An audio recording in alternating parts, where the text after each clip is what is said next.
Inisiatif menyediakan akses internet di daerah terpencil kini berujung meja hijau.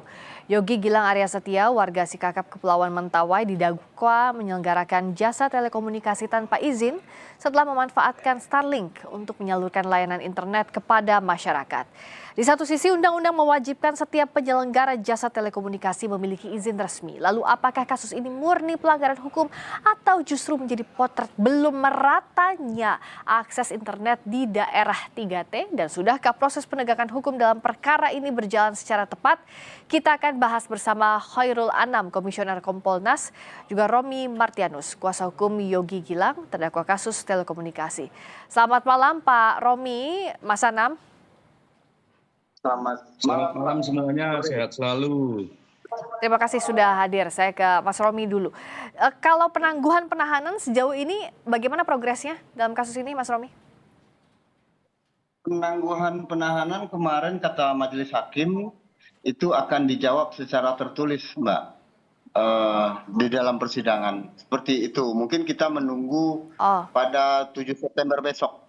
Oke, jadi selanjutnya jadwalnya masih 7 September nanti ya, akan dijawab sekaligus soal penangguhan penahanan ini. Tapi bicara soal kasus ini, Mas Romi, awalnya Yogi didakwa itu seperti apa? Bahkan awalnya diperiksa dulu polisi ya, dari laporan polisi itu kenapa sih? Kok tiba-tiba? Ya, kalau masalah Yogi kita pendampingannya waktu mulai start awal dari nomor perkara sudah keluar. Oke. Sudah kita di tahap persidangan saja, Mbak. Oke, nah pada saat itu apa-apa saja bukti-bukti yang dianggap menguatkan sehingga kasus ini naik hingga ke persidangan?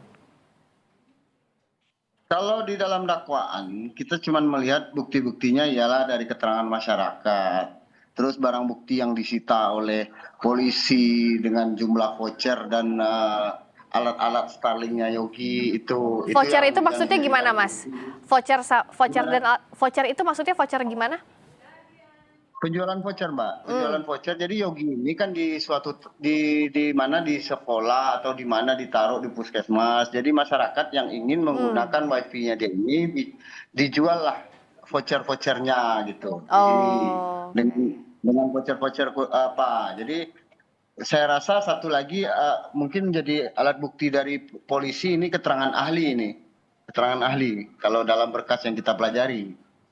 Nah, kalau klien Anda itu menyediakan layanan internet, lalu tadi ya di beberapa tempat-tempat puskesmas ada voucher yang diberikan, itu awalnya kenapa sih kalau dari Yogi, dari klien Anda? Awalnya Yogi bikin apa? Yogi kan orang tuanya bikin penginapan di daerah Mentawai ini, Mbak. Jadi untuk memfasilitasi tamu, Yogi memasang wifi Starlink ini di penginapan orang tuanya ini. Nah, akhirnya karena wifi-nya ini lancar dan di sini terjadi apa namanya kalau sinyal yang tidak bagus di hampir beberapa di Mentawai ini, khususnya Sikakap. Nah, masyarakat banyak yang datang ke penginapan Yogi untuk menggunakan wifi-nya Yogi, dikasih gratis lah, kan seperti itu. Kemudian karena si Yogi merasa ini sepertinya prospek bisnis usaha, ya anak muda lah kan, mungkin kalau kita sebut sekarang ini pergerakan Yogi di UMKM lah, kan. Jadi mulailah dia menjual, dia permintaan masyarakat di beberapa tempat, taruh di sini dong Yogi, taruh di sini dong gitu. Seperti itu. Dan akhirnya si Yogi karena dia mengetahui permasalahan ini ya coba merekrut orang untuk pemasangan di beberapa titik puskesmas, bahkan polsek loh. Iya, bahkan di polsek juga ada ya? Iya, polsek Sikap mereka masang loh. Lucunya di sana, Polres juga akhirnya dipasang juga. Oke, jadi kalau waktu itu Polres memperkarakan, atas dasar apa waktu itu, Mas? Laporan masyarakat atau apa yang jadi nomenklaturnya di laporan itu, di LP? Laporan model A, Mbak. Laporan model A. Jadi yang heran saya kan dari pengalaman saya pribadi ya, advokat, tindak pidana itu biasanya kalau laporan model A tidak pidana tentang HAM, terus korupsi bisa jadilah model A, atau narkotika, TPPU, atau perkara pemerkosaan apa, pokoknya yang yang tindak pidana berat. Ya.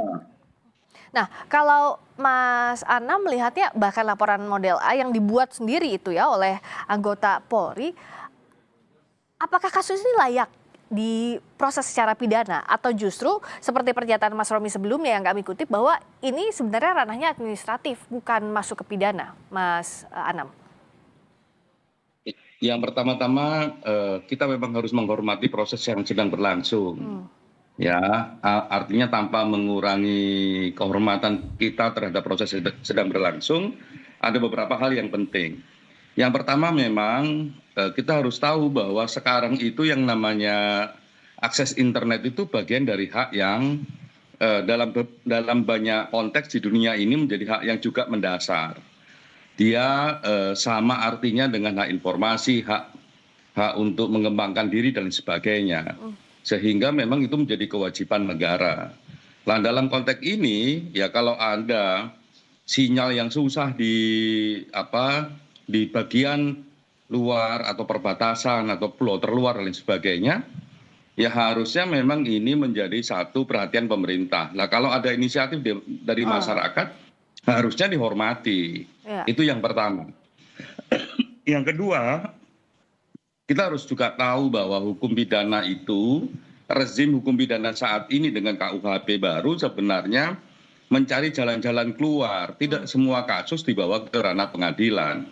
Bahkan bisa dituntut bebas dan sebagainya sampai di level proses seperti ini. Ya, artinya kita memang menyayangkan rekan-rekan kepolisian di sana ya kok mengambil langkah yang tidak menggunakan paradigma baru dalam KUHP kita. Apalagi dengan model A, gitu ya. Jadi ada dua perspektif yang menurut saya ini bersinggungan. Satu perspektif soal hak untuk informasi, akses internet dan sebagainya. Yang kedua soal paradigma KUHP kita, ya KUHP kita yang tidak hanya sekedar ultimum remedium, tapi juga jalan-jalan keluar, ada RJ dan lain sebagainya. Nah, oleh karenanya, ya karena ini prosesnya sudah di pengadilan, ayo kita hormati pengadilan. Namun demikian kami berharap juga ya melihat ini dalam konteks skala yang jauh lebih luas. Ya. Satu memang ada kebutuhan masyarakat untuk akses internet, kedua ada soal-soal UMKM yang harusnya didampingi dan sebagainya. Ya. Kalau memang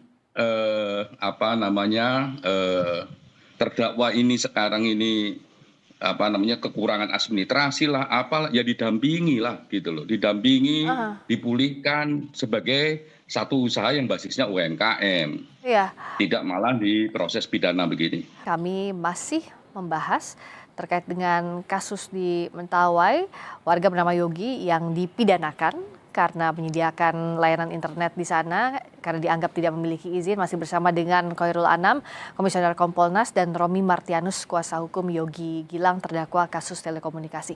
Mas Anam, kalau dengan tadi masyarakat yang justru meminta kepada Yogi pada saat ada wifi di sana karena tidak jelek jaringan internetnya bahkan belum tersedia, apakah ini bisa jadi upaya yang meringankan atau bisa dihadirkan saksi meringankan di persidangan? Anda melihat ini, Mas Anam? Iya, bisa dihadirkan, apalagi kalau misalnya aparat penegak hukum sendiri kayak Polsek menggunakan wifi itu. Wong saya ini juga punya pengalaman pergi ke polsek-polsek di pelosok sana, sinyal juga susah. Itu mengganggu pekerjaan, mengganggu pelayanan kepolisian kepada masyarakat. Nah, kalau ada seperti ini di pidana itu menurut saya ini problem mendasar di polsek sana. Nah, oleh karenanya kami sih berharap ya kan juga bisa dituntut bebas oleh kejaksaan atau diputus bebas oleh majelis hakim dengan berbagai kesaksian tersebut. Dan kalau memang perlu ada pendampingan untuk penyelesaian administrasi, saya kira program-program dari Pak Presiden itu salah satunya memang pendampingan untuk memperkuat masyarakat, salah satunya ya UMKM. Jadi jangan dipidana, apalagi sekarang ini yang namanya internet adalah kebutuhan primer yang sama dengan kebutuhan yang lain yang kalau orang nggak punya internet nggak bisa berkembang, nggak bisa informasi dan sebagainya. Itu loh. Nah, kalau Mas Romi tadi bicara soal menyambung yang Mas Anam bahwa pemerintah harusnya mendekat mengedepankan pendekatan pembinaan. Nah, Menteri Komdigi juga tadi sudah bilang bahwa mendorong pendekatan pembinaan bukan semata-mata penindakan hukum. Apakah pernyataan itu bisa memperkuat argumentasi pembelaan Anda dan klien di persidangan nanti, Mas Romi? Sebenarnya gini Mbak, di era 2026 ini sudah ada namanya undang-undang penyesuaian pidana. Jadi saya mungkin merasa ini belum secara menyeluruh di masa transisi ini aparat penegak hukum memahami tentang perubahan undang-undang 2026 ini. Jelas itu di pasal 613 ayat 3 itu sangat jelas itu bahwa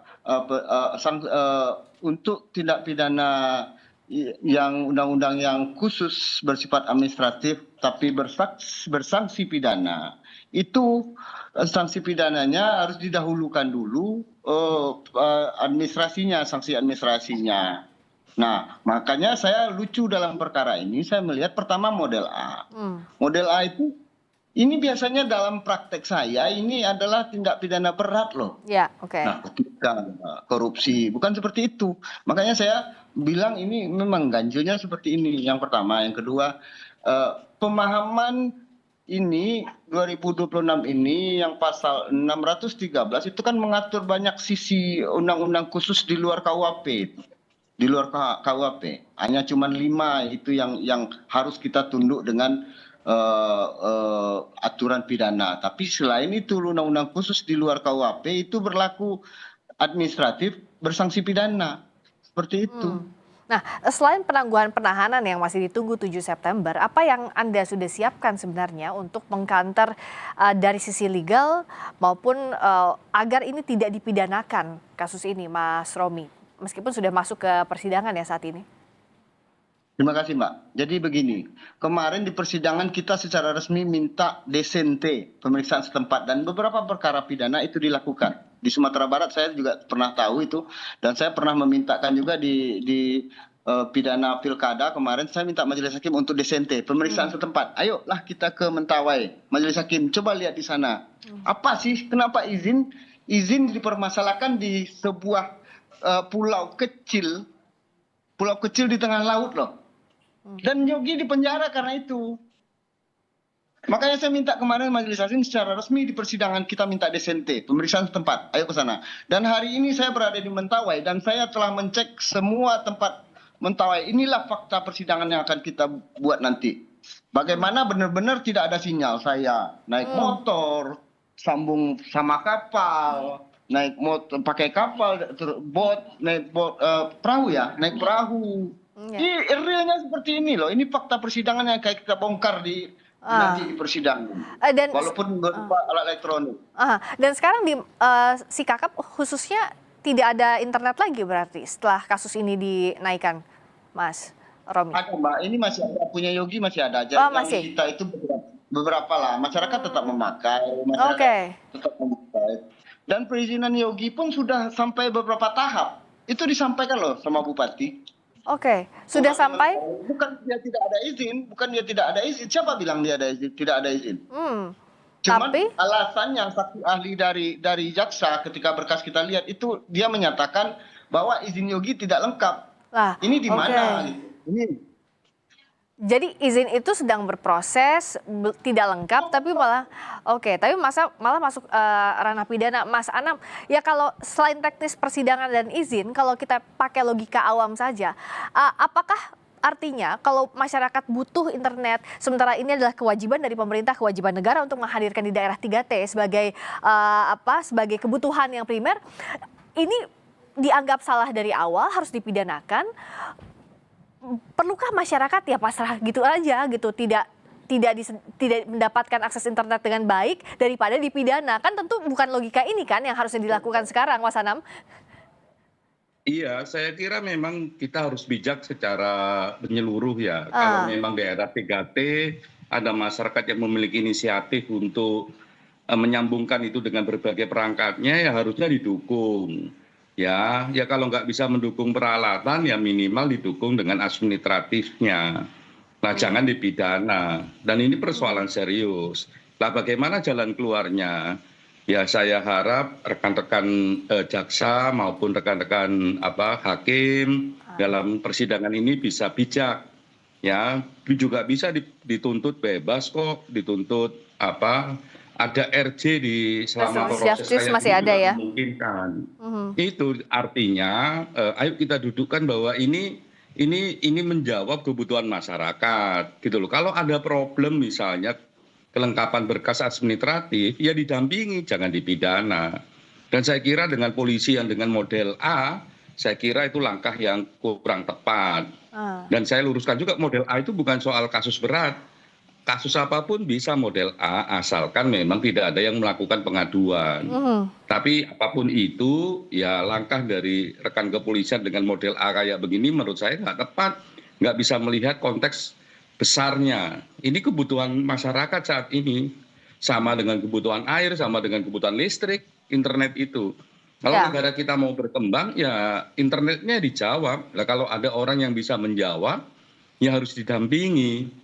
Ya, kalau ada kurang kelengkapan ya dilengkapi, didampingi begitu. Oke, Mas Anam, karena ini sudah masuk ke ranah persidangan, kalau Kompolnas mendorongnya ya yang bisa melakukan hanya dari jaksa penuntut umum ya sejauh ini, entah untuk memutuskan RJ ataupun hakim misalnya memutus bebas kalau sampai sana, atau jaksa penuntut umum yang menuntut untuk bebas, begitu ya? Sementara ini itu ya. Oke, kalau Mas Romi, sekarang apa yang diusahakan betul dan apa sebenarnya yang ingin disampaikan atas nama klien Anda juga dari kasus ini? Kalau kami dari tim penasihat hukum mungkin hanya berpikir seperti ini. Yogi tidak pantas untuk dipenjara karena aturannya jelas. Ini harus sanksi administratif dulu dilakukan terhadap Yogi. Apakah barang-barangnya disita, apakah izinnya dicabut dulu. Nah, yang ganjil lagi dari kami di sini ini coba jadi apa ya, Kompolnas Kejaksaan Agung lah, jadi perhatian ini. Ini soalnya gini, Yogi itu pada 2 Oktober sudah mendirikan badan usahanya dan sudah punya NIB. Nah, laporan polisinya tanggal 22 Oktober 2025. Lucu bukan tuh? Nah, ini yang dikerjanya korporasi apa Yogi sendiri. Makanya saya bilang ini cacat formil loh ini. Laporan polisinya. Baik. Cacat formil ini. Proses hukum tentu saja dihormati. Tapi yang jelas pelaksanaannya harus adil, berkeadilan untuk semua pihak, dan cermat betul. Jangan sampai ada ketakutan satu kasus padahal itu memberikan manfaat untuk masyarakat tapi dipidana. Artinya sekarang kita menyerahkan di persidangan untuk memutus seadil-adilnya. Terima kasih Mas Anam, Khairul Anam, Komisioner Kompolnas. Terima kasih Mas Romi Martianus, kuasa hukum Yogi Gilang sudah hadir di Sapa Indonesia Malam.